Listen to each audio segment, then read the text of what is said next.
नमस्ते दोस्तों, हमारे YouTube चैनल एसएस क्लासेस में आपका स्वागत है। हम पढ़ रहे थे संधि में व्यंजन या हल संधि। व्यंजन या हल संधि में अपन ने सचुत्व और सकुत्व दोनों संधियां पहली क्लास में पढ़ ली है। मेरे को पूर्ण विश्वास है कि वो आपके समझ में आई होगी, और यदि फिर भी यदि कोई त्रुटि रही है तो आप एक बार फिर से उन्हें वीडियो को देखें ताकि वो अच्छे से समझ में आए, या फिर भी कोई कमी रह जाती है तो आप कमेंट बॉक्स में ज़रूर कमेंट करें, इसे सुधार करने की कोशिश करेंगे। आज अपन पढ़ रहे हैं जसत्व संधि। दोस्तों, ये संधि आप मोस्ट संधि के रूप में मान सकते हो, क्योंकि ये संधि ऐसी है कि 10th क्लास का जो सिलेबस है 10वीं क्लास के हर एग्जाम में, यानी हर ईयरली एग्जाम में इसमें से एक शब्द जरूर पूछा जाता है।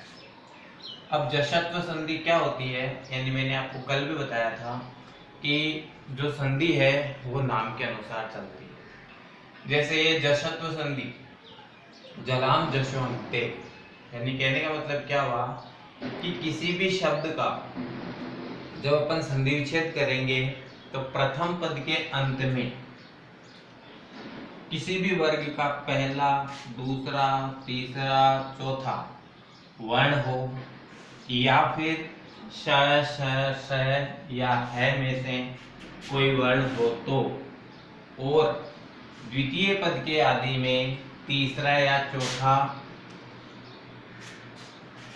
वर्ण हो या कोई स्वर हो, तो प्रथम पद के अंतिम वर्ण अपने ही वर्ग के तीसरे वर्ण में बदल जाते हैं। यानी इसको अपन थोड़ा यूं समझते हैं कि जैसे मान लीजिए क, ख, ग, घ और न, ये हो गया आपका क वर्ग। उसके बाद में जैसे च, छ, ज, झ और न, ये हो गया आपका च वर्ग। उसके बाद जैसे ट, ठ, ड, ढ और न, ये जैसे हो गया आपका ट वर्ग। उसके बाद जैसे मान लीजिए जाए त, थ, द, ध और न, ये हो गया आपका ट वर्ग। उसके बाद जैसे प, फ, ब, भ और म, ये हो गया आपका प वर्ग।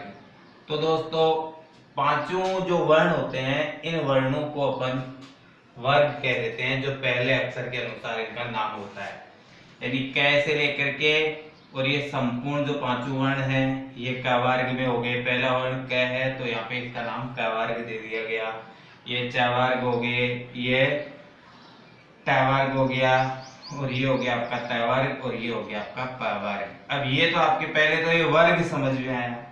अब जैसे अपन आगे चलते हैं दोस्तों कि यदि प्रथम पद के अंत में, अब प्रथम पद के अंत में क्या होना चाहिए और द्वितीय पद के आदि में क्या होना चाहिए, यानी प्रथम पद के अंत में इनमें से कोई हो, प्रथम पद के अंत में इनमें से कोई हो, और द्वितीय पद के आदि में, यानी प्रथम पद के अंत में पहला, दूसरा, तीसरा, चौथा हो, या पहला, दूसरा, तीसरा, चौथा, या मान लीजिए जैसे हो जाए स, श, श और है, ये आपके प्रथम पद के अंत में हो।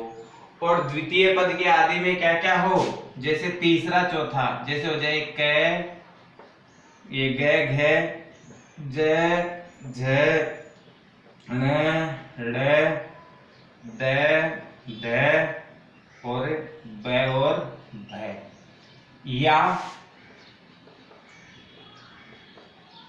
कोई स्वर। अब ये स्थिति पहले हो, यानी याद रखनी है कि वर्ग का पहला, दूसरा, तीसरा, चौथा है, या स है, ये प्रथम पद के अंत में हो, और द्वितीय पद के आदि में तीसरा या चौथा, यानी पहला, दूसरा, तीसरा, चौथा, तो इधर हो गया तीसरा और चौथा हो, तो यहाँ पे जो अंतिम वर्ण है उस अंतिम वर्ण के स्थान पे क्या हो जाएगा, ये अपने ही वर्ग के तीसरे में बदल जाएगा।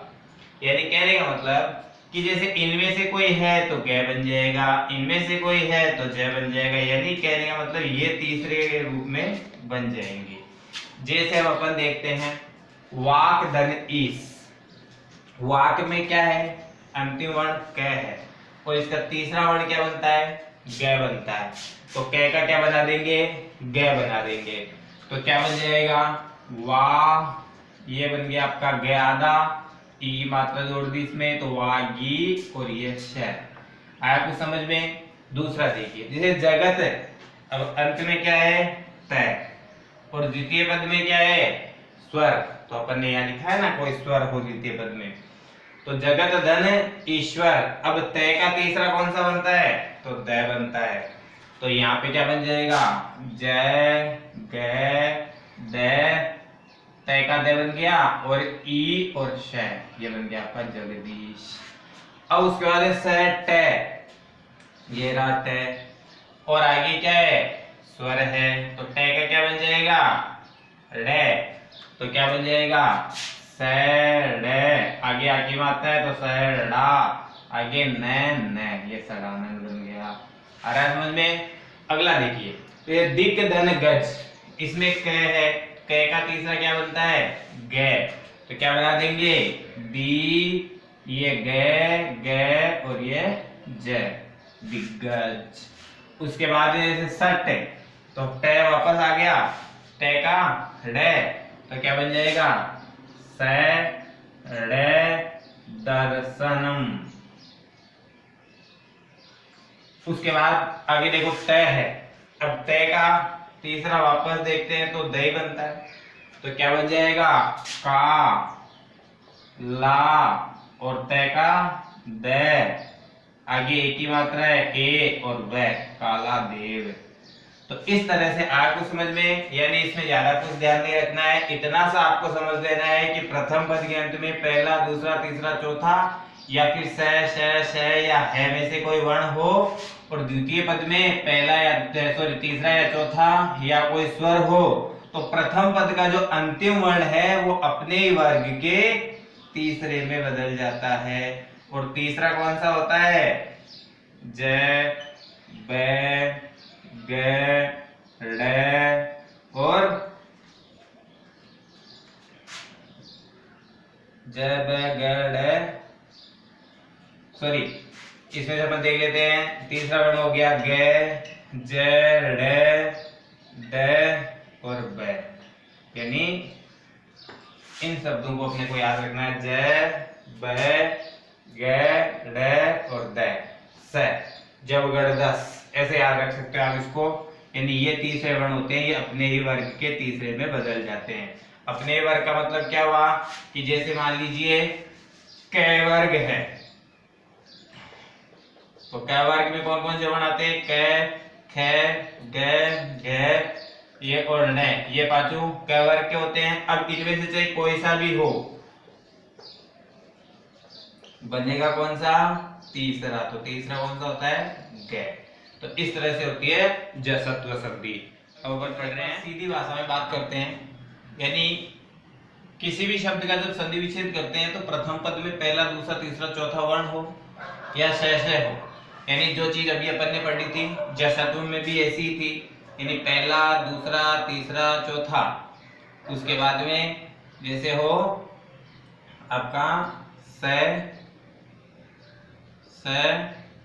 और स, और उसके बाद में द्वितीय पद जो था इसमें पहली वाली में तो था तीसरा, चौथा, और इसमें रहेगा पहला, दूसरा, यानी पहला या दूसरा हो, और या फिर हो स,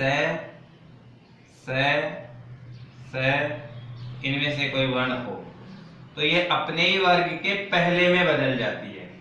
यानी जैसे अपन इसको पढ़ते हैं, जैसे मान लीजिए कर लिया क, ख, ग और घ, च, छ, ज, झ, ट, ठ, ड, ढ। उसके बाद जैसे लिख लिया त, थ द ध प फ ब और भ। ये सारी चीजें तो हो प्रथम पद में, और इनके साथ में हो ये जो स श और है। ये तो जैसे मान लीजिए आपका हो गया प्रथम पद। और द्वितीय पद जो है आपका, द्वितीय पद में क्या होना चाहिए? द्वितीय पद में होना चाहिए जैसे पहला और दूसरा। अब पहला और दूसरे में हो गया जैसे क ख, उसके बाद में च या छ, उसके बाद ट या ठ, उसके बाद त या थ, उसके बाद प या फ। और ये तीनों प्रकार के स और स, यानी ये हो गया आपका द्वितीय पद। ऐसे समझते हैं अपन इसको, ये हो गया आपका द्वितीय पद। अब नाम क्या है संधि का? क्या कह रही है कि किसी भी शब्द का संधि विच्छेद करने पर यदि प्रथम पद के अंत में पहला, दूसरा, तीसरा, चौथा या श है में से कोई वर्ण हो, जो अभी अपन ने यहाँ पूरे पूरे एक साथ लिख लिए हैं। उसके बाद द्वितीय पद के आदि में पहला या दूसरा वर्ण हो या फिर स में से कोई वर्ण हो, तो प्रथम पद का अंतिम वर्ण जो है वो अपने वर्ग के पहले में बदल जाता है। ये चीज इसमें मोस्ट है। तो ये जैसे मान लीजिए अपन इसको ऐसे देखते हैं कि जैसे मान लो ये तो आ गया आपका प्लस का चिन्ह, यानी धन का चिन्ह, प्लस का चिन्ह, जो भी आप समझते हो। ये हो गया इसका पहला पद, ये हो गया इसका दूसरा पद। अब दूसरे पद में ये हो और पहले पद में ये हो, तो यहाँ कौन सा बन जाएगा? यहाँ बन जाएगा पहला। यानी कैसे कि जैसे मान लीजिए क वर्ग है तो बन जाएगा क, च वर्ग है तो च, ट वर्ग का है तो ट, त वर्ग का है तो त, और प वर्ग का है तो प। यानी प्रथम पद में पहला, दूसरा, तीसरा या श हो, और द्वितीय पद में पहला, दूसरा या श में से कोई वर्ण हो, तो ये अपने वर्ग के पहले में बदल जाएंगे। यानी कहने का मतलब इनमें से कोई होगा तो क बन जाएगा, इनमें से कोई होगा तो च बन जाएगा, इनमें से कोई होगा तो ट बन जाएगा, इनमें से कोई होगा तो त बन जाएगा, और इनमें से कोई होगा तो प बन जाएगा। अब अपन देखते हैं, पहला है अपना सतधनकार। अब सत्कार में क्या है? त है। अब द्वितीय पद में देखो पहला या दूसरा है कि नहीं है? जैसे का शब्द है तो प्रथम पद है, यानी ये प्रथम पद है और ये भी प्रथम है, यानी अपनी परिभाषा के अनुसार सही चल रहा है। अब ये तय अपने ही वर्ग के किस में बदल जाएगा? प्रथम में। तो जैसे ये जो है सॉरी यहाँ पे सद है, सदधनकार। अब ये अपने वर्ग के पहले में बदल जाएगा, तो ये बन जाएगा आपका स, त, का और र। यानी कहने का मतलब ये जो द था, लिखने में मिस्टेक हुई थी अपने, जो द था वो अपने वर्ग के पहले में बदल गया। उसके बाद में जैसे सतधन पुत्र, अब ये अपने वर्ग का पहला है तो पहले में वापस रह जाएगा, तो सत पुत्र है। उसके बाद में जैसे त द धन पर, अब तद जो है, द जो है वो तीसरा है, और उधर पुत्र जो है प वो पहला ही है, तो ये द अपने वर्ग के पहले में, यानी त का अपने वर्ग तो त बन गया ना, तो बन जाएगा त प और र, तत्पर बन गया। अब जैसे ये भी द है तो द का त बन जाएगा, तो क्या बन जाएगा? त आधा ये उ रु और स, तत्पुरुष। उसके बाद देखो उ द, अब द का वापस त बन जाएगा, क्या लिख देंगे? उ त पन्न, उत्पन्न। उसके बाद जैसे वापस द आ गया तो उ त कीर्ण, उत्कीर्ण। उसके बाद में जैसे मान लीजिए आ गया आपका लभ्य धन शयते, अब भय ये रहा, इसका पहला कौन सा बन जाएगा? प। आगे स आ गया तो परिभाषा के अनुसार सही है, तो क्या बना देंगे? ल का ल, भय के स्थान पर प, आगे क्या? शते, लप्य शते। तो इस तरह से ये आपकी चरत्व संधि बन जाएगी। यानी इसमें ध्यान ये रखना है, जसत्व जो संधि थी उसके अंदर तीसरा बन रहा था और इसके अंदर अपने ही वर्ग का पहला वर्ण बनता है। दोनों संधियों में काफी कंफ्यूज रहता है और दोनों में से परीक्षा के अंदर किसी एक का जरूर उदाहरण पूछा जाता है, इसलिए दोनों को अच्छे से पढ़े। और वीडियो एक बार में समझ में नहीं आई तो आप 2 बार भी इसको देख सकते हो, जितनी बार देखोगे उतना ही अच्छे से समझ में आएगा। और ये केवल 6 से 10th या 12th की बात नहीं है, ये R-TET C-TET उनमें भी आपको देखने के लिए मिलेगा। उसके बाद में जो चतुर्थ संधि है ये बहुत सारी किताबों में आपको नहीं मिलेगी, लेकिन कंपटीशन एग्जाम और 10th क्लास के एग्जाम के लिए बहुत ही महत्वपूर्ण संधि है, इसीलिए वीडियो जरूर देखें। यदि वीडियो पसंद आया तो लाइक करें, शेयर करें, सब्सक्राइब करें और वीडियो को अधिक से अधिक फैलाएं, जिससे आपका प्यार हमें मिलता रहे और हमारे पास जो थोड़ा बहुत ज्ञान है वो विद्यार्थियों में बढ़ता रहे।